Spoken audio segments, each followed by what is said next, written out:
क्या हो अगर एक प्राचीन हथियार इंसानों की जान लेकर जिंदा रहता हो? और क्या होगा जब वो डैगर 7 लोगों की बलि मांगे? कहानी की शुरुआत होती है एक म्यूजियम से, जहां कुछ लोगों की लाशें बिखरी पड़ी होती है। उन्हें देखकर ऐसा लगता है मानो उन पर किसी अदृश्य ताकत ने बेहद खतरनाक हमला किया हो। लेकिन चौंकाने वाली बात यह थी कि उनमें से एक शख्स अब भी जिंदा था। तभी अचानक वही कैरेस, यानी वो खंजर, अपने आप हिलने लगता है और यहीं से कहानी एक नए मोड़ पर पहुंच जाती है। इसके बाद सीन कट होकर 5 लोगों की एक कार में जाता है। उनमें से एक है नीना, जो एक रेनोवेशन कंपनी की मालकिन है। उसके साथ थे एड, सैंड्रा, हाना और डेविड। नीना ने इन सबको एक स्पेशल प्रोजेक्ट के लिए हायर किया था। उनका काम था एक पुराने घर को म्यूजियम में बदलना। ये घर किसी और का नहीं बल्कि रिसांग विसांगो नाम के एंटीक कलेक्टर का था। मरने से पहले रिसांग की इच्छा थी कि उसका घर एक म्यूजियम में तब्दील हो, ताकि लोग उसकी रेयर कलेक्शन देख सकें। उसके बेटे रैंडी ने ही नीना को यह प्रोजेक्ट सौंपा था। अब ये 5 उसी काम के लिए वहां जा रहे थे। लेकिन दिक्कत यह थी कि उन्हें यह विशाल प्रोजेक्ट सिर्फ 3 दिन में पूरा करना था। थोड़ी देर बाद सब विसांगो हाउस पहुंच जाते हैं, एक बेहद बड़ा और भव्य विला। वहां रैंडी और उसकी बहन उनका स्वागत करते हैं। रैंडी नीना को प्रोफेसर दीर्घा और उनकी असिस्टेंट मिया से भी मिलवाता है, जो इस प्रोजेक्ट की देखरेख कर रहे थे।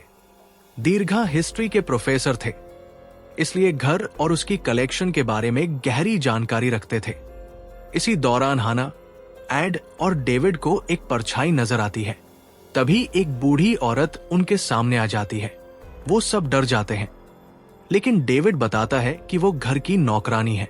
दूसरी ओर नीना को यह घर देखकर समझ आता है कि इतना बड़ा प्रोजेक्ट सिर्फ 3 दिन में पूरा करना लगभग नामुमकिन है। नीना कहती भी है कि यह मुमकिन नहीं, लेकिन रैंडी साफ कहता है 3 दिन में काम पूरा करो, वरना मैं किसी और को हायर कर लूंगा। अब नीना के सामने बड़ी चुनौती थी। यह प्रोजेक्ट उसके करियर का टर्निंग पॉइंट बन सकता था। इसी वजह से उसने ठान लिया कि चाहे जैसे भी हो वो इसे मैनेज करेगी। लेकिन उसे अंदाजा नहीं था कि इस विला में छुपा हुआ केरिस सबकी जिंदगी को खतरनाक मोड़ पर ले जाएगा। इसी दौरान हम बीएन को देखते हैं। बीएन एक बेहद इंट्रोवर्ट लड़की है। ना वो किसी से खुलकर बातें करती है, ना ही किसी से ज्यादा घुलती मिलती है। वो हमेशा अपने ही ख्यालों की दुनिया में खोई रहती है। फिर अचानक कहानी हमें फ्लैशबैक में ले जाती है। यहां पर रिसांग दिखाई देता है, वही शख्स जिसका ये विला था। वो अपने बिस्तर पर जिंदगी की आखिरी सांसें ले रहा होता है। आखिरी लम्हों में वो अपनी एक इच्छा जाहिर करता है। वो चाहता था कि उसका ये घर एक म्यूजियम में बदल जाए, ताकि आने वाली पीढ़ियां पुराने इतिहास को करीब से महसूस कर सके। सीन वापस प्रेजेंट टाइम में आता है। बीएन अकेली बैठी होती है कि तभी उसके पास सैंड्रा आती है और बातचीत शुरू करने की कोशिश करती है, लेकिन बीएन उसमें जरा भी दिलचस्पी नहीं दिखाती। तब सैंड्रा उसे एक प्राइवेट वीडियो के बारे में बताने लगती है, जो अचानक वायरल हो गई थी। उसका रवैया थोड़ा टॉक्सिक और नेगेटिव था, मगर बीएन फिर भी अनइंटरेस्टेड रहती है। इसके बाद सीन बदलता है। सब लोग डिनर के लिए बैठते हैं। वहीं हाउसमेट से कहा जाता है कि कल सुबह जल्दी आकर ब्रेकफास्ट तैयार करे। इस बीच एक इंपॉर्टेंट बात सामने आती है। कोई भी अपने पिता की कलेक्ट की हुई पुरानी चीजें रखना नहीं चाहता था, यहां तक कि बीएन भी नहीं। असल में बीएन का सपना था एक फोटोग्राफर बनने का, न कि किसी म्यूजियम की केयरटेकर बनने का। इसी दौरान सैंड्रा फिर से हाना की वीडियो का जिक्र छेड़ देती है, जो हाना को बिल्कुल पसंद नहीं आता। तभी अचानक लाइट्स टिमटिमाने लगती है। रैंडी कहता है कि यहां अक्सर ऐसा होता रहता है। अब नीना सभी को बताती है कि उन्हें ये पूरा प्रोजेक्ट सिर्फ 3 दिनों में पूरा करना है, लेकिन 3 दिन काफी कम थे। डेविड को शक था कि इतने कम वक्त में कुछ हो भी पाएगा या नहीं। नीना कहती है कि अगर काम खत्म करना है तो उन्हें आज रात से ही शुरुआत करनी होगी। डिनर के बाद हाना डेविड से कहती है कि लोग फिर से उसके अतीत को कुरेद रहे हैं। तब डेविड उसे याद दिलाता है कि उसने पहले ही इस बारे में वॉर्न किया था। असल में हाना का अतीत काफी दर्दनाक था। उसका खुद का पति ही उसके साथ गलत कर चुका था। यही उसका सबसे बड़ा ट्रॉमा था, जिससे वो आज तक पूरी तरह बाहर नहीं निकल पाई थी। डेविड उसे समझाता है कि अब वक्त आ गया है कि वो अपने अतीत को खुलकर सामने रखे। तभी एड आकर कहता है कि नीना बुला रही है। सब लोग नीना के पास जाते हैं और वहां पहुंचकर काम को समझने लगते हैं। इस बीच दार्मो, जो वहां का गार्ड था, उन्हें टॉर्च दे देता है ताकि अगर लाइट चली जाए तो वो उसका इस्तेमाल कर सके। और कुछ ही देर बाद सचमुच लाइट चली भी जाती है, जो सबको बहुत अजीब लगता है। रैंडी बाहर जाकर जनरेटर चालू करने निकलता है। उधर सैंड्रा अपनी मजाकिया बातों से माहौल हल्का करने की कोशिश करती है, लेकिन उसकी ये आदत हाना को बेहद खटकती है। थोड़ी देर बाद लाइट्स वापस आ जाती है, मतलब जनरेटर चालू हो चुका था और सब दोबारा काम में लग जाते हैं। अब हमें पता चलता है कि उस जगह पर कई एंटिक चीजें और पुराने हथियार रखे हुए थे, जिनमें एक खास कैरिस यानी डैगर भी शामिल था। ये वही डैगर था जिसे हमने फिल्म की शुरुआत में देखा था।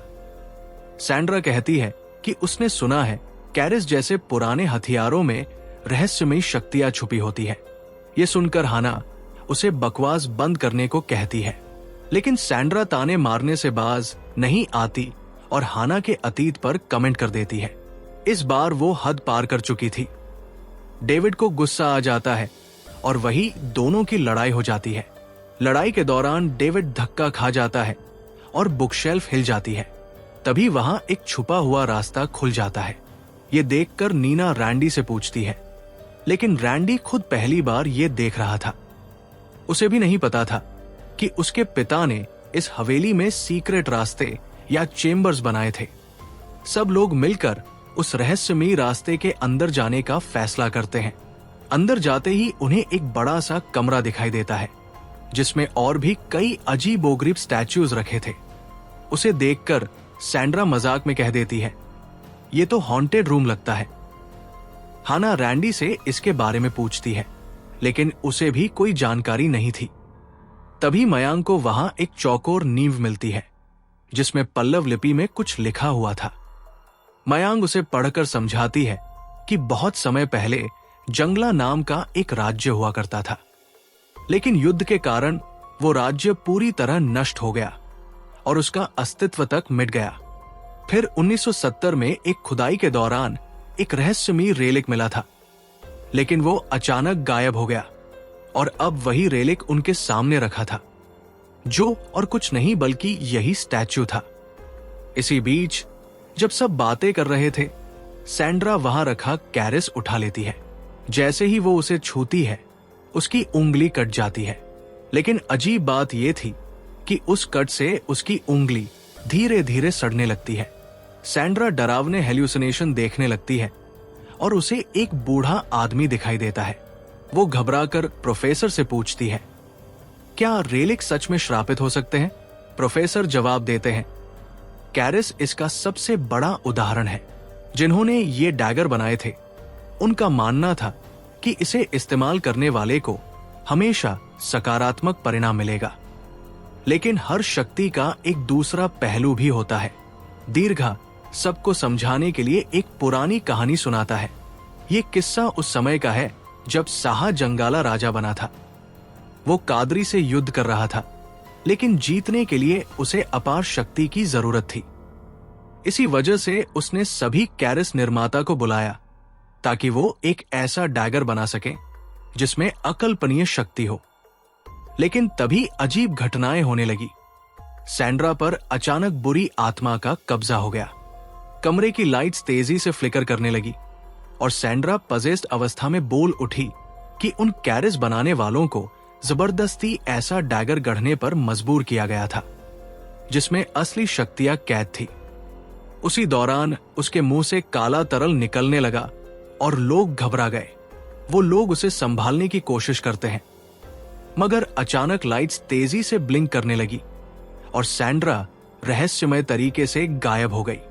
जब सब उसे ढूंढते हैं तो वो एक मूर्ति के ऊपर खड़ी मिलती है और घोषणा करती है, सातवें कैरिस में असली शक्ति है और इसे जीवित करने के लिए खून चाहिए। ये सुनकर सब समझ जाते हैं कि सैंड्रा उनका खून बहाना चाहती है। अचानक वो दीर्घा पर हमला करती है और उसे उसी कैरिस से घायल कर देती है।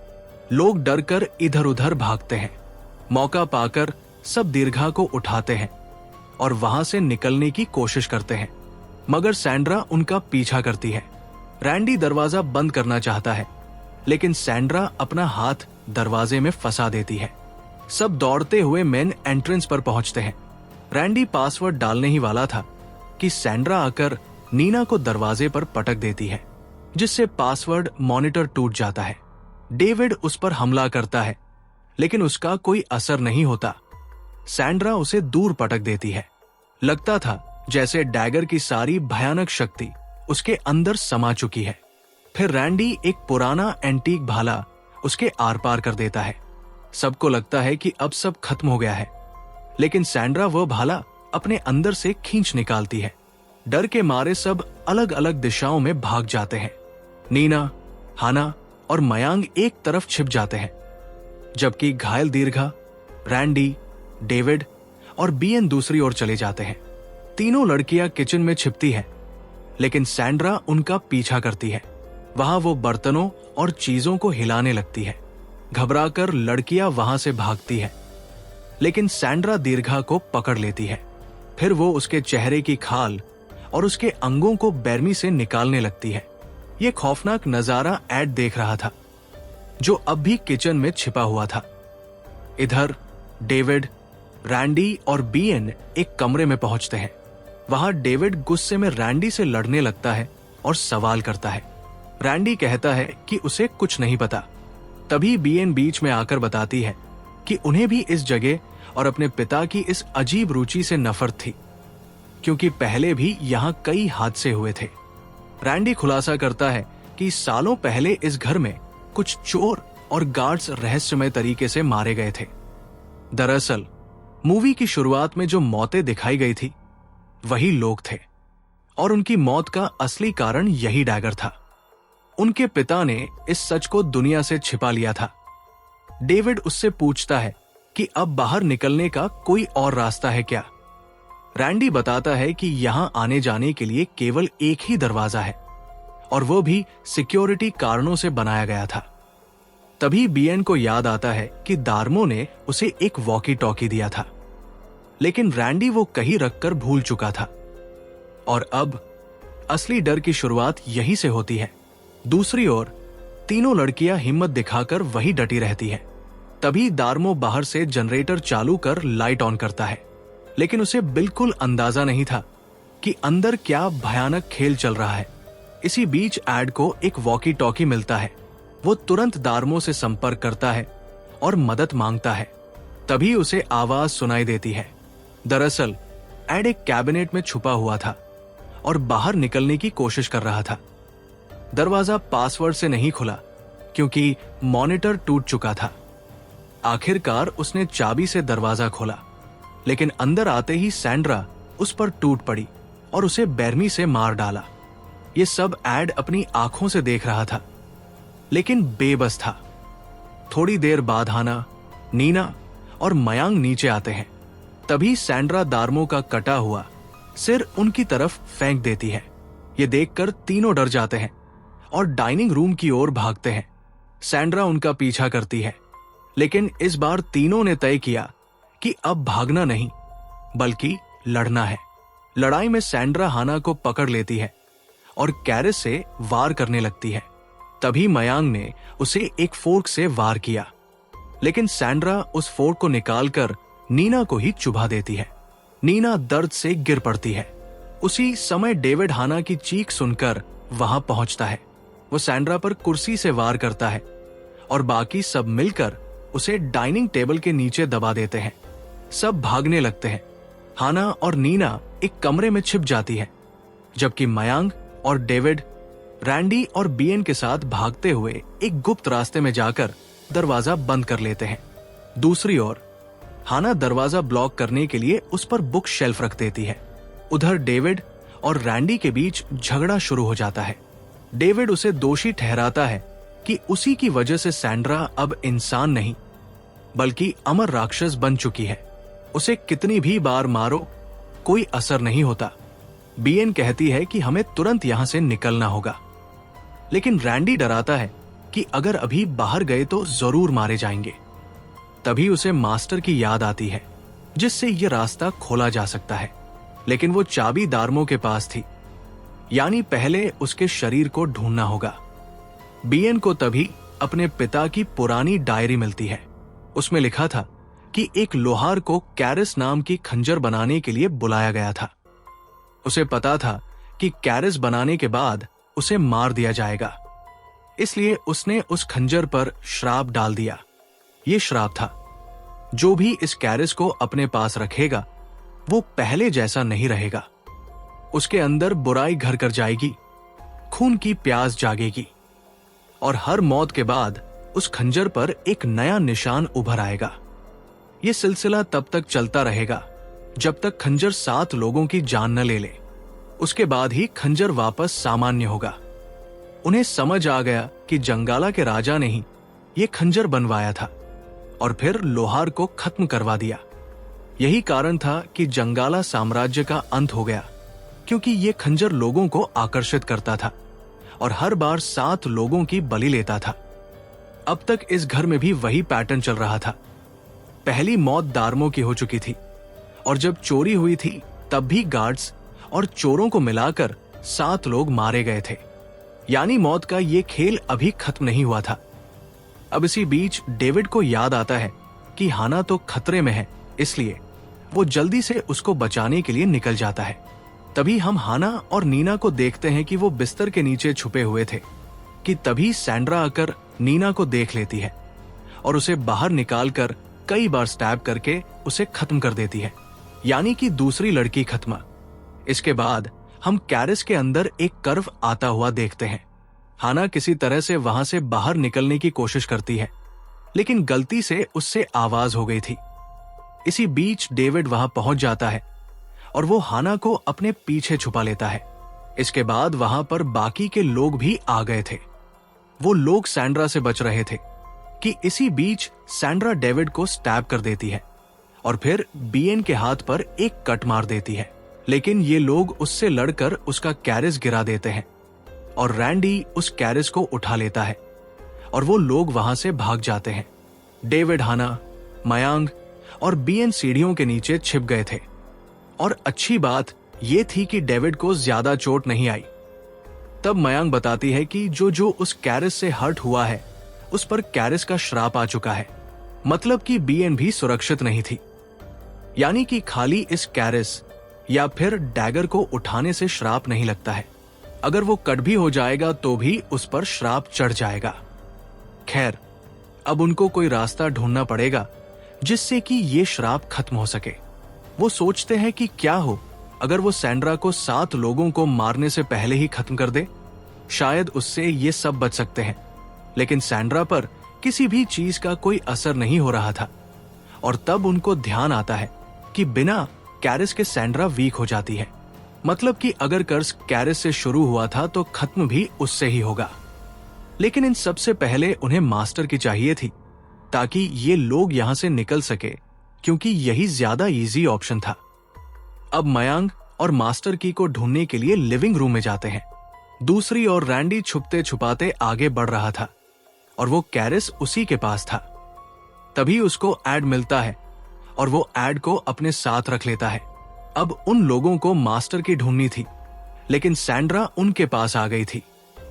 सैंड्रा उनसे वो कैरिस छीनने लगती है कि इसी बीच रैंडी के गले पर कट लग जाता है, लेकिन वो कैरिस को छोड़कर वहां से भागने लगता है और वो दोनों एक रूम में आकर छिप जाते हैं। यहां रैंडी एड से लड़ने लगता है क्योंकि वो उसे पीछे छोड़ आया था। यहां पर एड गुस्से में था और वो रैंडी को सुनाने लगता है। वो उससे ये कहता है कि आज वो और उसकी बहन दोनों खत्म हो जाएंगे, और ये सुनकर रैंडी को बहुत गुस्सा आ गया था। वो एड पर हमला करके उसको ही खत्म कर देता है। अब रैंडी के मन में एक बात थी और वो ये थी कि खुद की और अपनी बहन की जान को बचाना, चाहे सारे ही लोग क्यों ना खत्म हो जाए। अब दूसरी और हम डेविड और हाना को साथ में देखते हैं, जहां पर डेविड उसको अपनी फीलिंग्स के बारे में बताता है कि वो उसको चाहता है, लेकिन अब सब कुछ खत्म होने वाला था। दूसरी तरफ मयांग और बीएन को दार्मो की बॉडी मिलती है, जिसके पास मास्टर की थी। वो जल्दी से दार्मो की बॉडी से वो चाबी निकाल लेते हैं। इसके बाद वो जल्दी से मेन गेट पर आते हैं, जहां पर हाना और डेविड थे। वो लोग दरवाजा खोलने की कोशिश करते हैं, लेकिन सैंड्रा उनके पीछे ही थी। लेकिन जल्दी से वो दरवाजे को खोलने में कामयाब हो जाते हैं। इसके बाद बाहर आकर वो छुप गए थे, लेकिन सैंड्रा उन्हें वहां पर भी आकर ढूंढने लगती है। थोड़ी देर ढूंढने के बाद वो कहीं पर चली जाती है, तो मयंक कार की चाबी लेने के लिए आगे बढ़ती है, पर उसे ये नहीं पता था कि सैंड्रा उसके पीछे ही थी। वो उस पर हमला कर देती है और उसे उस कैरेट से स्टैब कर देती है। अब हाना को गार्डनिंग कटर मिल जाता है, जिसको शुरू करके वो सैंड्रा के सर में घुसा देती है, जिससे कि सैंड्रा वहीं पर गिर गई थी। लेकिन वो अभी भी जिंदा होती है। वो कैरिस के पास बढ़ने लगती है कि तभी डेविड आकर उसी कैरिस से उसे स्टैब कर देता है, जिससे कि वो वहीं पर खत्म हो गई थी। और यहाँ पर कैरिस पर एक कर्व और बन गया था, और यहाँ पर उनको लगता है कि सब कुछ खत्म हो गया, लेकिन ऐसा बिल्कुल नहीं था। इसके बाद बीएन और हाना अंदर रैंडी को लेने जाते हैं, लेकिन तभी डेविड भी पजस्ट होने लगता है, और वो ये बात तो भूल ही चुके थे कि सात खून सैंड्रा को नहीं बल्कि उस कैरिस को चाहिए थे। और यहाँ सैंड्रा भी कैरिस के किल काउंट में आ चुकी थी। मयांग उन दोनों को ये बात बताने लगती है कि तभी डेविड पीछे से उसको खत्म कर देता है। इसके बाद वो दोनों वहां से भागने लगते हैं। तभी उनको रैंडी मिलता है और वो उन्हें उसी खुफिया रास्ते पर ले जाता है, और वहां पर जाने के बाद वो दरवाजा अंदर से लॉक कर लेता है। अब वो तीनों एक जगह पर बैठ जाते हैं, और रैंडी कहता है कि वो ज्यादा देर यहां पर नहीं रुक सकते, क्योंकि वो दरवाजा कभी भी टूट सकता है। अब रैंडी बताता है कि ये लोग बच सकते हैं, लेकिन उसके लिए उन्हें डेविड को सैक्रिफाइस करना पड़ेगा, क्योंकि ऑलरेडी 6 लोग मारे जा चुके हैं। ये सुनकर हना इस बात से अग्री नहीं करती, लेकिन वो उसे समझाता है कि उन्हें ये करना ही होगा, वरना वो सभी मारे जाएंगे। बीएन को भी ये बात सही लगती है, तब ना चाहते हुए भी हना को राजी होना पड़ता है। अब वो लोग पूरा प्लान बनाते हैं कि वो डेविड को कैसे खत्म करेंगे। डेविड दरवाजा तोड़कर नीचे आता है, लेकिन वहां उसे सिर्फ खाना ही मिलता है। जैसे ही वो हाना के पास जाने लगता है, रैंडी अचानक उसके ऊपर एक स्टैचू गिरा देता है। डेविड उस स्टैचू के नीचे फंस जाता है। अब डर और मजबूरी में डेविड खुद ही हाना से कहता है कि वो उसे खत्म कर दे। बेचारी हाना रोते रोते डेविड को खत्म कर देती है। लेकिन डेविड के खत्म होने के बाद कुछ अजीब होने लगता है। लोग हैरान रह जाते हैं, और रैंडी सोचता है कि आखिर ऐसा क्यों हो रहा है। उसे याद आता है कि किल काउंट के लिए लोगों का कैरिस से मरना जरूरी है, लेकिन एड को उसने अपने हाथों से मारा था। इस सच्चाई को जानकर रैंडी हाना को मारने के लिए आगे बढ़ता है, लेकिन हाना फिर भी उससे बचकर खुद ही उसे खत्म कर देती है। फिर भी बीएन खतरे में थी, क्योंकि उसने रैंडी को कैरिस से नहीं खत्म किया था। हाना कैरिस को उठाती है और खुद को खत्म करने का फैसला करती है, क्योंकि उसकी जिंदगी में अब कुछ भी बाकी नहीं था। वही बीएन की पूरी जिंदगी बची हुई थी, लेकिन अपने प्यार को खुद मार देने का दर्द वो नहीं सह सकती थी। इस ट्रॉमा के कारण वो भी खुद को खत्म कर देती है।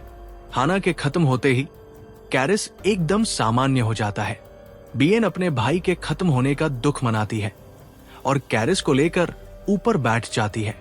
अगले दिन घर में गार्ड्स आते हैं और बीएन को सुरक्षित बाहर निकाल लेते हैं। अब सीन बदलता है।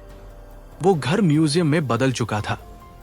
लोग वहां देखने आते हैं और अंत में हम देखते हैं कि कैरिस और डैगर वही म्यूजियम में रखे गए हैं। लगता है अगर कोई फिर से शैतानी करने की कोशिश करेगा तो ये कैरिस उसकी भी जान ले सकता है। शक्ति और लालच के खेल में इंसान अक्सर खुद ही फंस जाता है। कभी कभी हमारी सबसे बड़ी लड़ाई हमारे अंदर की होती है। क्या आप जानते हैं, एक पुसाका आपकी जिंदगी ही बदल सकता है।